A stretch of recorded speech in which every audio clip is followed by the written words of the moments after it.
Hello and welcome to the Bucket Lister podcast. Join your host Keith Crockford along with special guests who have travelled the world, here to share stories of their adventures and plenty of inspo to add to your bucket list. Now, let's get into today's episode. Hello, everyone, and welcome to this episode of the Bucket Lister podcast. I am your host, Keith Crockford, and today I am chatting with Holly Budge. Hello, Holly. Hello, Keith. Thank you for joining us today. I think this is our third attempt to get this one going. Better late than never, eh? Exactly. And I've just realised before recording this podcast that this is actually, as we've delayed it, you've now made your way onto the 100th episode of the Bucket Lister podcast. So there we are. It's been worth the wait. You are our 100th interview or so. So anyway, I first met with Holly probably back at the end of February this year. And she was giving a chat at a conference that I was at.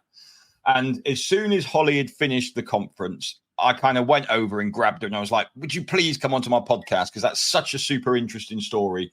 And I would love to share it with all the listeners. So we've tried to do it a few times. Calendars haven't aligned. And now we are here to hear Holly's story. And it was a really fascinating story, Holly. And I loved, obviously, the bit about where you started and the adventure. But the thing that really fascinated me is what you're doing now in terms of the charity stuff that you're doing now. And we'll come on to that towards the end, but I think we'll go to the start. For those that don't know Holly was the first female to skydive over Mount Everest and then also climbed Mount Everest. And if you go back to being a teenager, those things were never really on your list of things to do, Holly, were they? Yeah. No, they definitely weren't. So, for me, it came about when I was 21 and I was traveling around New Zealand and I did a tandem skydive and that just blew my mind. I loved the experience. I was absolutely terrified as well. And I just wanted to go straight back up and do that all over again. But it was quite a moment for me because it dawned on me that people were working as skydivers, getting paid to jump out of planes every day of the year. And nobody had sort of told me about this as a possible career move. So I decided that's what I wanted to do. I wanted to move halfway around the world to New Zealand and learn how to skydive and then get employed as a skydiving camera woman. And this was pretty far-fetched, Keith, because I didn't know anything about skydiving and I didn't know anything about filming. But I figured none of that mattered because I could learn those skills or I could have a go. And eventually I landed my dream job and was getting paid to jump out of aeroplanes up to 12 times a day, every day. And it was, it was an amazing job in your early 20s. And it just gave me this massive confidence and this self-belief that I could that I could achieve whatever I put my mind to. And that positive mindset, I call it hanging on to my 21-year-old mindset, that's taken me on some pretty amazing adventures around the world. Yeah. So, I mean, obviously when you first did your first skydive, I assume it was just you were traveling around and one day you thought to yourself, I'm going to sign up and go and do a skydive like so many people do. And to think how your life would have been different now had you not made that decision then. Yeah, I mean, that's a real sliding doors moment, isn't it? Like I was chatting to someone just a couple of days ago about this because I'm not sure, I don't know if I'd have been an adventurer and gone on to do, lots of other different adventures. It definitely was a pretty defining moment when I first jumped out of that aeroplane.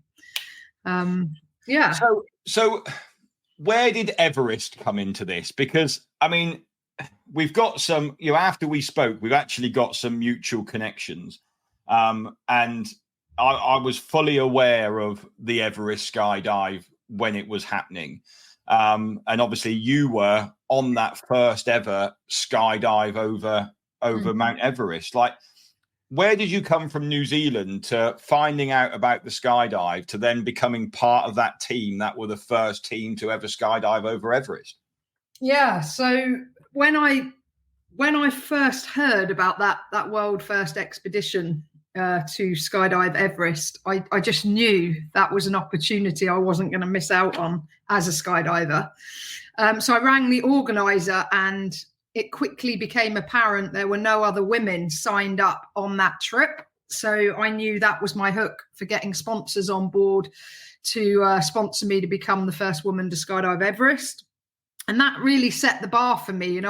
They said, can we count you on board? And I said, yes. And they said, that will be £24,000, please. And I said, okay. And then I kind of set that as my benchmark to then go out and find sponsors and get people to buy into me and my vision and my passion. And it was, it's never easy getting sponsors on board. I think my easiest sponsor was a lobster farmer in North Wales who just wanted to chat about my adventures with his mates down the pub on a Friday night. But normally it doesn't happen quite that easily. Not as easy as that, no. Chatting to the lobsters about me. So that expedition involved jumping out of an aeroplane from 29,500 feet in a Pilatus Porter, so a small aeroplane that had never flown to that height before. So we didn't even know if we were going to make it up to that altitude. First person to skydive Everest was about 3 seconds in front of me. And then, I had what happened next for me. The door opened and I actually fell out of the plane. I moved to the door. My camera flyer was out on the step. I'm giving my count, ready, set, go. And my camera flyer's hand is pushing me back into the plane. Pilot had held up the stop sign. Don't let the jumpers out. But it was too late. First person had already jumped out and I had too much momentum and I actually backpedaled a bit in the door and then I fell out of the plane. So people say, was skydiving Everest incredible? No, it was pretty scary at that point in time. It was almost complete cloud cover over the ground. So I had no visuals on the landing area below. And there were very few other areas to land if we didn't get back to this designated spot. Luckily, I did. I got back, but about 2 or 3 minutes after I landed, complete whiteout, and I felt, pretty fortunate to have made a good and safe landing. About 3 days later, same thing happened. Team of skydivers went up. Pilot held up the stop sign. Unfortunately, they'd already all jumped out of the plane. And for them, the cloud went all the way to the ground. So they had no visuals at all.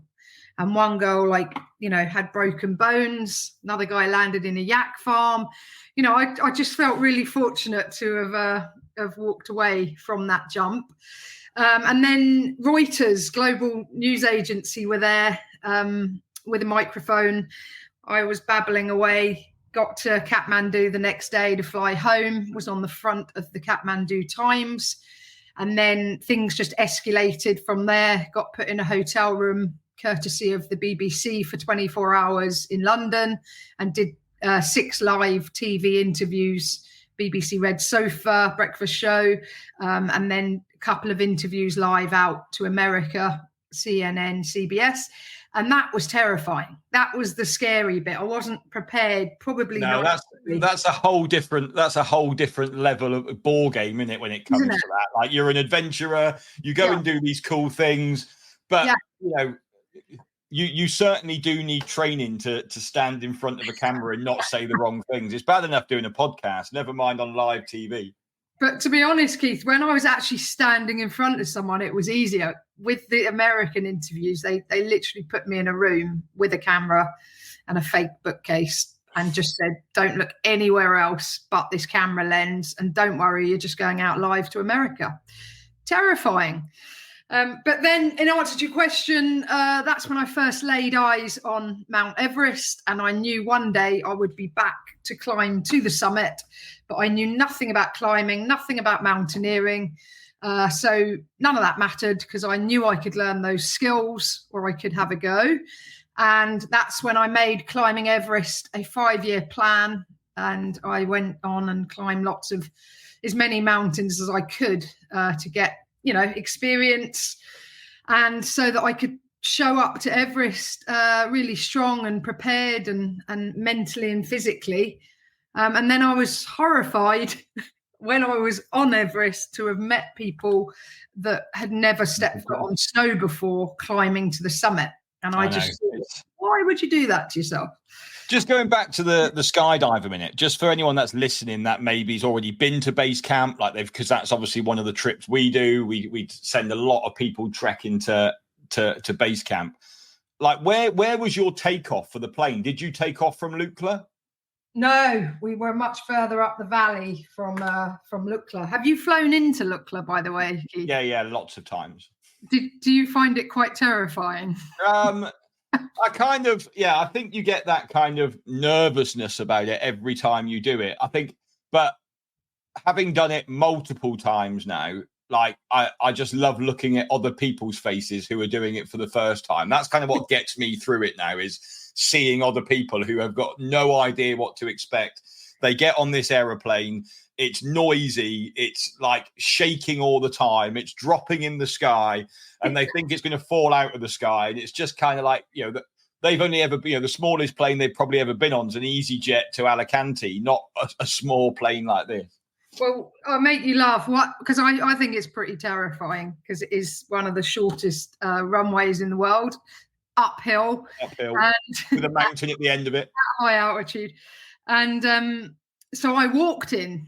I trekked in to avoid that flight, sort of Sir Edmund Hillary style. And at the bottom of the runway, where it just literally drops off the end of the runway, and then the plane is just suddenly in midair. At the bottom there is just a massive pile of rubble of aircraft that didn't make it.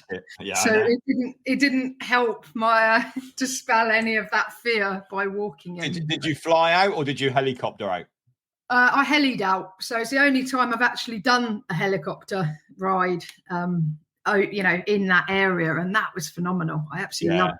So yeah, I mean, I've flown in a few times when kind of the weather's been bad in Lukla or Ram's Gap, and the flights aren't going. So I have helied in a few times. I've never helied out. I've always flown out.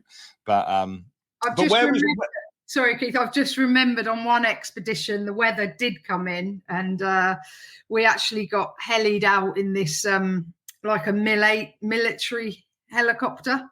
And that was pretty freaky too, because there was so many of us in there, and all the duffel bags and the equipment, and nothing holding all this equipment down. We were pretty much just standing up around all of these bags, and then helied out, and then 12-hour bus ride back to Kathmandu. But I always think like that's when you're on a true expedition style trip, when it's kind of like it's just all bundled together. It's when you have to get in a Jeep and everyone's just stood in the back of a Jeep, or you're in a helicopter, then you're on a true style expedition at that point. Absolutely. And that's what I love about expeditions. That's the element of the unknown. And for the parachute jump, where was your landing zone supposed to be? So it was sort of up further than Namche on that base camp route. And there was a funny story there, because it was actually it's a disused runway now. And the reason being is they built a Everest View Hotel, it was called. Oh, yeah, I know exactly where you were landing then. Yeah. And just down from the Everest View Hotel, literally on that flat plateau at the bottom. And they started helicoptering tourists up there. And I think on the first or second rotation of doing that, a couple of people died, because they just realized you just can't fly people up to 12,500 feet with no acclimatization. Get them out. Yeah, exactly. So it didn't really take off as a business venture. So what year was it then that you did the skydive? That was 2008. 2008, yeah. So then you decided that you were going to do Everest within 5 years. How close to the 5 years was it when you set foot to start the climb then? 9 years, 2017. Yeah, so I was well prepared. I'd already climbed another 8,000 meter peak, Choi Oyu, from Tibet, and I'd climbed quite a few different mountains in the Himalayas, including Ama Dablam, which is one of the more technical mountains I've climbed. Baruntsi, which is a very remote 7,000 meter peak in the Himalayas. And I've got this video clip.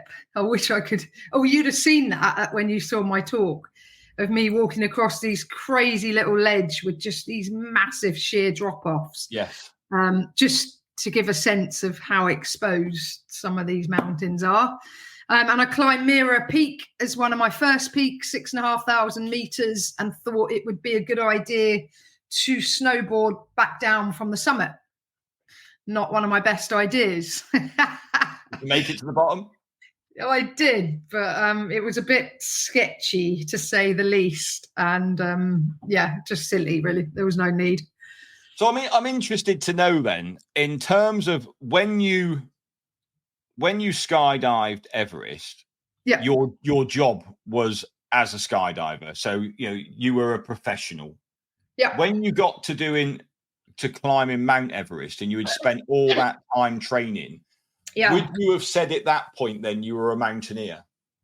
Yeah, definitely. Yeah, absolutely. I considered myself a climber with experience and done my preparation and worked pretty hard actually to be fit and strong mentally and physically on Everest. And I climbed on the north side, so I climbed from Tibet to avoid the queues mainly. The north side of Everest is got way less climbers on it. It's very cold, it's very barren, and there's no helicopter rescue on that side. So yeah, I made Everest. I wanted to do it as responsibly as I could. I climbed as a 2-person team, which is pretty rare. Most people climb in big commercial teams. And actually that worked really well. Was that just you and a guide, or you and another participant and a guide? No, just me and another. And he's a Sherpa, but we've climbed together on other mountains. And I've worked as an expedition leader in the past. So I've worked with him as well. And it's fantastic climbing with him because we climb as equals. So my pack probably slightly lighter than his, but my pack was still going up to the summit. My pack was about 14 kilos, which is pretty heavy. Most people carry like a 3 kilo pack. And I really felt that in my legs leaving high camp 3 up to the summit. It was, I really felt the weight of that bag for sure. But no, it was great. We hit the summit late in the day, 1:30, and we had the summit to ourselves for half an hour, which is unheard of. Nobody sits on the summit of Everest with just 2 of you up there. No queues. It was phenomenal. But on the way back down, we got caught in a storm and had to spend a night at 8,300 meters in Camp 3, which is just, you feel like you're on the edge of the earth. It's barren, it's freezing, it's unpredictable. It's a pretty hostile place to be. And I just thought, especially with my skydiving background, that this tent was just going to become airborne. And I kept thinking, if we're in free fall, I'm going to know what that feels like, but without a parachute. So it was pretty scary night. Did you have enough oxygen for that as well? Yeah, so I climbed with supplemental oxygen. So I was on the mountain a total of 47 days above 5,000 meters, which is pretty normal. That's sort of to account for 3 acclimatization rounds. And you're actually, I was only on supplemental oxygen for just over 24 hours, I'd say. So not a lot at all, just for that last final summit push. And what altitude? So the high camp then, did you say it was 8,300 then to the summit? Yeah. So pretty high. Yeah. It would have been probably the 2 highest people on earth at that point. And I don't say that for any other reason than it was pretty scary when this storm was not relenting, and you're literally the only two people up there. Like, there was no one else in that campsite. There was no one else going up to the summit. It was just us. And it was pretty freaky. One guy at the lower camp, the winds were so strong it actually blew his tent off and like ripped it around the edge, and he was left sat on the ground sheet. Wow. It's not a good tent manufacturer. No, I don't. Yeah, after this, let me know the tent manufacturer after this, so I don't make sure I sleep in one of those at any point at 8,300 meters. And what was really bad, Keith, is my tracker. In real life, my tracker was on me the whole time. On the screen that my friends and family were following, my tracker fell off the mountain. Literally, the little dot was down the bottom of the mountain for 16 hours. Oh. During that time of storm, me stuck at 8,300 meters. So very stressful time for people. Luckily, my immediate family were able to contact me directly on the tracker. But it's amazing how people that you've never met before, who've been following the whole expedition, following you. I was getting messages when I got back down to base camp of people like, please message us, let us know you're okay. We haven't slept for 2 days. We're sat here hitting refresh. And these are people I'd never met before. So people do get very invested in following. But do you not think, though, like, would you say technology has improved that, or has it taken away from the expedition experience in terms of social media and comms on the mountain? Like, what's your perception of that in terms of? I'll make you laugh. I got a funny story. So I got sponsored by an IT company, and you have to be quite creative these days to get sponsored on Everest. And I got sponsored by an IT company who were trying to promote Wi-Fi in remote places. So they gave me this modem, which was the size of like a big iPad, quite chunky. That's why your bag was so heavy. Yeah. And anyway, so I'm at, that's a whole nother story, but just getting this into Tibet was quite a mission. Yes, I can imagine that. Yeah. They don't really like you bringing in anything that can communicate information to the outside world. Obviously, mobile phones, smartphones these days muddy those waters a bit for them. So managed to get this into Tibet, lugged it all the way up to the summit, and turned my iPhone on, and I got 3G. And that was the first year anyone ever got signal on, because the Chinese had spent a lot on mobile phone masks and infrastructure. So I didn't really have the heart to tell the IT company that their modem was not really needed anymore, because people just got signal up there. So I posted a photo from the summit, and I was chatting to one of the Sherpas who was in base camp, and I could see base camp from the summit. And I was chatting away to one of the Sherpas down there saying I'm on the summit. And he was just like, oh my God, this is unreal. Like, this was literally the first year you could get signal to do that. So I think from a safety perspective, I think the technology is welcomed in that sense. I always think, you can let the team know at the bottom how you're doing, like, actually you're okay. Like, all they're seeing is a massive storm around where you were. And like, you can just get that message down to them that everything's all right, can't you? Yeah, absolutely. And you can't fight technology if it's there and you can use it. Why wouldn't you? I don't really understand people like when they go a little bit too purist and don't take trackers and stuff like that. Even if you don't want to use it, just have it in the bottom of your bag just in case. Yeah, I mean, obviously, they've put Wi-Fi now up Kilimanjaro. There's a cable going up one side and down the other side. And I was chatting with a few clients last year when I was on it, and they were like, oh, I don't know how I feel about this. And I was like, well, don't pay to connect to it then. Like, It's there if you want it. But if you want to do it in the purest way and not know what's going on back at home, then don't pay the $10 to connect to it for your duration. Like, you've got the option of what you can do. But then most people would be like, Okay, I'll pay the $10. Yeah, exactly. But one of my fondest, more money, I think it would be different. But at $10, you're going to pay it, aren't you? Yeah, you're going to pay it. But one of my fondest expeditions was Barunsi, the very remote peak, which I did in 2012, and that was 18 days where we didn't see a single other person and had zero phone cell coverage. Yeah.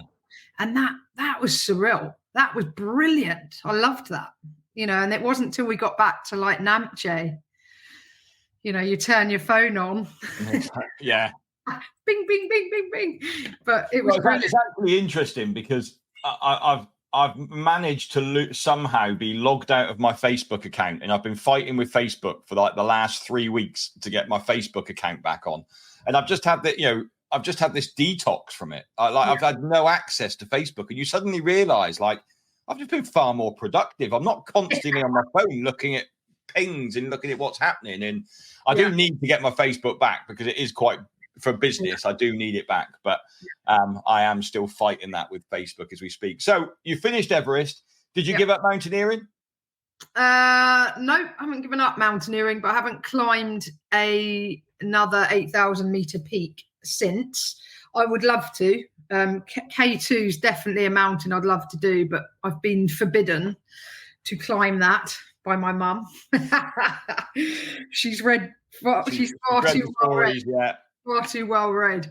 But no, I definitely would love to get back to the Himalayas and do some more mountaineering for sure. Yeah, I think once it's in you, isn't it? Yeah, and I just love the people and the culture. I could lose myself for a long time in the Himalayas. It's just an amazing place. So would you still say you were an adventurer? Are you still adventuring now? I've honestly, Keith, I have found adventure that makes climbing Everest look like child's play.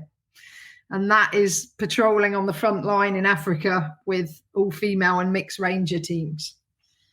So here we go then. So we're going on now to the charity. So, and this is the bit that fascinated me really. So you head up a charity called How Many Elephants? That's right. Tell us about How Many Elephants. Where did that whole concept come from? Yeah, so How Many Elephants came about 11 years ago when I was studying for a master's in sustainable design. My background is graphic design.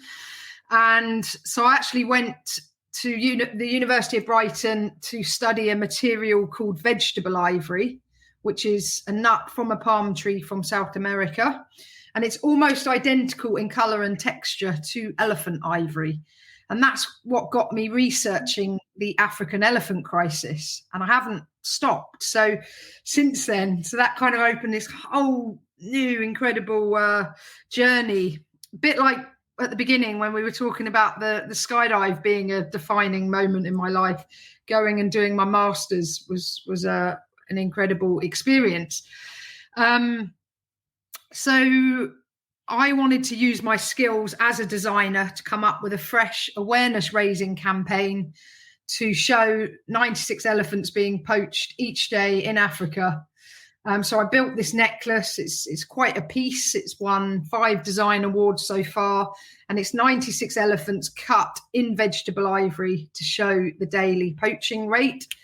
And then to accompany the necklace is my exhibition that travels around the world showcasing 35,000 elephants silhouettes to show the annual poaching rate. So the whole thing with my campaign is it's non-gruesome, it's non-gory, it's non-political. I'm just visualizing the data. And when you see this volume of elephants, yeah, I've seen the display, and it just brings it home in such a way that you think, how are there any still in existence? Like, we run a safari to Tanzania. We go to Lake Manyara, like full of elephants, and you think, you drive around, and when you're on safari, sometimes you think, God, how many elephants are there? But actually, when you think about how many are being taken, it's just a crazy number. It's phenomenal. And also because it's non-gruesome, it's allowed me to connect with many different types of audiences. So I do a lot with schools and young people and with adults that don't want to engage in gory subject matter, me being one of them. You know, once you've seen something really gruesome, you can't unsee it. And I'm one of those people that gets deeply affected by that sort of gory content. So that's one of my USPs for my charity, is whenever you open a newsletter or a film or any content from How Many Elephants, you're never going to see anything gruesome. So that's the awareness side of things. And then when I was doing my research for my master's, I heard about this band of women in South Africa called the Black Mambas. And they're actually Africa's, possibly the world's first all-female anti-poaching team. So they were set up 2013, and I reached out to them straight away. They said, come and see us. And I've been working with them ever since, so for over 10 years. And they are unarmed. They just have pepper spray and handcuffs, and they patrol a different beat every day, every morning, every night. They're monitoring the wildlife. They're checking fence lines for incursions, and they are working a lot with the local communities, and they're just making such a massive difference on the ground. So they're, snaring has come right down. Bushmeat poaching has come right down. All sorts of fantastic results have come out of it. And it's been quite an experiment, really, Keith. Like 10 years on, seeing the ripple out effect of employing these women from the local communities. A lot of them now have bought land, they've built houses, their kids are in school. Some of them are getting higher educations. They've got access to better healthcare or healthcare at all. Because they've been so successful, now other female ranger teams have popped up all over Africa and around the world. So women are proving not only successful on the front line of conservation, but also by easing local tensions and using the power of conversation to really strengthen relationships. So who originally funded the Black Mambas? So the Black Mambas, so Craig, the founder of the Black Mambas, just a quick story there. He said he was hitting his head on a brick wall 2013, losing elephants and rhinos at such an alarming rate in the Greater Kruger National Park in South Africa, that he just didn't know what to do. And that's when he came up with this brilliant idea to go into the local communities and invite women to come forward and try out to be rangers and go through a whole ranger training program. And the response was just phenomenal. So that's why it's being replicated. But now you get militarized as well. So like the Akashinga Rangers, who I've spent time with as well in Zimbabwe, they're fully armed with AK-47s, and patrolling with them. I mean, that just, like I said, that made climbing Everest look pretty easy. Very different, of course, but very sort of scary. You didn't know what was going to happen next, because there's no armed response team to call on. They are the armed response. So we got dropped out in the middle of the bush for a few days, and you've got your supplies. There's wild animals out there. There's signs of poachers. There's no one in the vicinity, no tourists, nothing like that. And I'm the only white person out there, so I just look like a shining beacon. Yeah. And apparently, you can pick up on the scent as well from a long ways away. So pretty much everyone would have known, I'm sure, that white woman out there. And they tried to get me to blend in a bit more by wearing their uniforms, but that didn't really work because they were short sleeved. So, but yeah, it was pretty intense, some of the experiences I've had with different ranger teams, been involved with ambushes, arrested poachers, all sorts. And generally I'm the only one that's unarmed when I'm with an armed team. And, you just think, which way is this going to go? It can be pretty volatile at times. Yeah.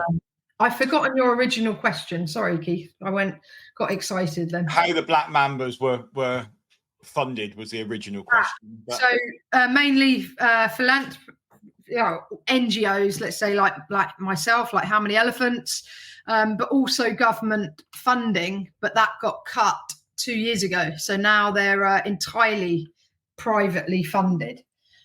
So not great, but we've worked very hard throughout the pandemic and now to keep the rangers operational and on the ground. So here's a fact for you, a stat. One ranger in Africa may support up to 16 family members.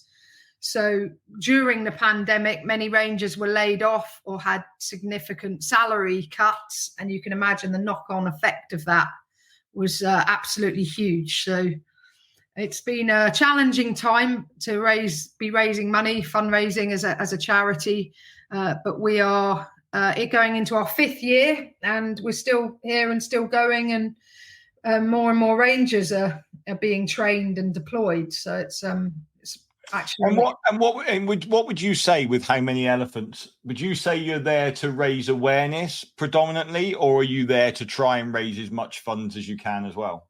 Both. So I have a great expression that conservation without funding is just conversation. So it's not all about raising awareness. It is about raising funds too. So 2-3 years ago, I launched World Female Ranger Day, spotlighting Africa in the first year, just as to create a platform for female rangers to share their stories in the global media. And that actually relates back to our earlier conversation about, me sitting in the room, going out live to America after my skydive Everest expedition. And that attracted massive media attention. And that got me thinking, how can I harness the power of the global media for a greater good than me jumping out of an aeroplane? So fast forward a few years, World Female Ranger Day, now World Female Ranger Week, working with female rangers globally, that got over 500 million views last year around that week. So it's phenomenal as a platform to share their stories, amplify their voices, but also to attract donors and get funding to them. So we run a grants program and we do an awards, World Female Ranger Awards program that come with grants as well. So where can people find out more about How Many Elephants or, World Female Ranger Week? Yeah, so howmanyelephants.org and worldfemalerangerweek.org. And World Female Ranger Week is happening next month, June 23rd to the 30th. And there's so many different ways people can get involved, from volunteering, time and skills, donating, fundraising. We've got a very comprehensive toolkit, resource kit with social media tiles, etc. So lots of different ways that you can get involved and support that. And we're very busy at the minute trying to get as much media coverage secured so we can keep getting stories of incredible women out there. It's just amazing. And I think, it's just such an amazing what you've done to highlight it, and the way you've done it, I think, is truly inspirational in terms of, you've used design to get the point across. And, that image of the 96 elephants, I just see it all the time in terms of it's just a picture of 96 elephants. But to me, you think that's every single day. And that's the bit that it just keeps coming back and back, is it's not just a picture of 96 elephants. It's a picture of that's how many African elephants are being lost every day to poaching. So I think, thank you ever so much for raising that and, highlighting that as well. I think it's, truly inspirational. And if we can do anything at the Bucket List Company to help promote that and do that, just, speak to our marketing guys in the office, especially for World Female Ranger Week, because we can put that out across our socials as well and make people more aware. So, no, I definitely do that, Ken. And I've actually just launched a tour operator where I'm going to be running very small groups to to the Rangers on the front line, not all of the Ranger teams, but some of them. And I'll be guiding those trips. And this is just a fantastic way of people seeing where their money is being spent and being able to really, get a sense of what the inner workings of an anti-poaching team. So I'm really excited about that to try and get as much funding back out. Yeah, and I think as well, like how brilliant, because, like I say, we run safari trips and people want to go, but I think people need to be educated and see the other side of that as well, to actually what allows you to have that safari trip. Because if this wasn't happening, in 20 years' time, you might not have a safari trip. Like that's what it comes down to. And what's really exciting for me about these trips is, these aren't trips that are being run. They're not mainstream at all. Like the Rangers aren't set up for tourists, and they don't want to be. That would just be detracting from their work as Rangers. So these are going to be very, very special trips, very small groups, and just really seeing what's going on the front line. Well, Holly, thank you ever so much for coming on and sharing your stories with us today for our 100th episode. I'll say it again. I can't believe I've actually done 100 of them. That's probably the longest I've ever committed to something. Well done. That is quite a milestone. That's fantastic. I think so. Like, normally I'd give up after the third week. So to get to 100, I think, and it's only because people keep telling me they listen. I never thought anyone would listen. But Holly, one thing I ask any new person that comes onto the podcast is, what is on Holly Budge's bucket list still? Oh, there's a question. Oh, I've got lots on my bucket list. I'm going to go with hiking the Great Wall of China from one end to the other. I know there's lots of little bits that come off it, but yeah. Well, you need to go and listen to the podcast then, because I did one with Hugo, who's one of our guides, and he's got the world record for walking the Great Wall of China. He's the only person apparently to have done the whole thing. So you could be, again, the first female to walk the Great Wall of China. Yeah, I already know of a female that's hiked that. So I definitely wouldn't be the first female. But there is someone else that's done it, is it? Yeah. I forget her. I forget her name, but I remember listening to a podcast about her, and they had quite the trip. Yeah, Hugo's was the same. He was telling me he kind of came up with this crazy idea and didn't really sort of know what. But if you've not listened to that and you're interested in the Great Wall of China, check out that podcast on the Bucket List of Podcasts that we did with Hugo, who has just got back from, actually, we were talking about Mira Peak earlier, but Hugo's just got back from guiding our Mira Peak trip out there. So, nice. Cool. Anyway, Holly, thanks again. It's been great to chat with you. It was great to bring you on for the 100th episode. It wasn't just me chatting on the 100th episode. It was lovely to interview someone else. And again, I think you're truly inspirational in everything you do. Obviously, as you said, you can get howmanyelephants.org, worldfemalerangerweek.org, and also people can find out about Holly at hollybudge.com if you want to go and find out more about Holly. So thanks ever so much for listening, everyone. I hope you've enjoyed this episode as much as I've enjoyed making it. I'll be back for another episode next week for number 101. But until then, thanks very much and goodbye. Thanks for listening to this episode of the Bucket Lister podcast. Be sure to click follow to be alerted for next week's episode. For more travel inspiration, check us out at www.thebucketlistcompany.co.uk or follow us on socials. See you next time.